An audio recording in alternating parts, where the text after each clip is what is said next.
ইমন, তুমি কোথায়? Free fire খেলতেছি, বলো।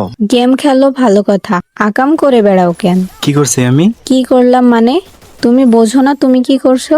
আরে বাল, কি করছি সেটা বলো। আজকে সারাদিন কারোর সাথে কলে কথা বলছিলা? হ্যাঁ, সকালের দিকে তো একজনের সাথে কথা বলছিলাম। কি কথা বলছো সেটা বলো। আরে আর বইলো না, সকালে গেম খেলতেছিলাম, হঠাৎ করে কল আসে। কল দিয়ে বলে তোর নাম কি, তোর বাপের নাম কি, তুই কই থাকস। পরে তুমি কি বলছো?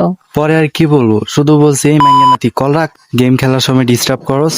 পরে কি তুমি খোঁজ খবর নিয়েছো কে কল দিয়েছিল? আর তোমার এত মাথা ব্যথা কেন, কে কল দিল আর না দিল? তোমার আর আমার বিয়ের সম্ভাবনা যতটুকু ছিল আজকের পর থেকে আর নাই। নেই কেন? কারণ তোমাকে সকালে যিনি কল দিয়েছিলেন তিনি আমার আব্বু ছিল। তোমার আব্বু হইছে তো কি? What? মাইরা ফালাইছে রে লেঙ্কা মাইরা ফালাইছে মাইরা ফালাইছে রে লেঙ্কা মাইরা ফালাইছে সিনার মধ্যে তালা দিয়া লেঙ্কি পরাইছে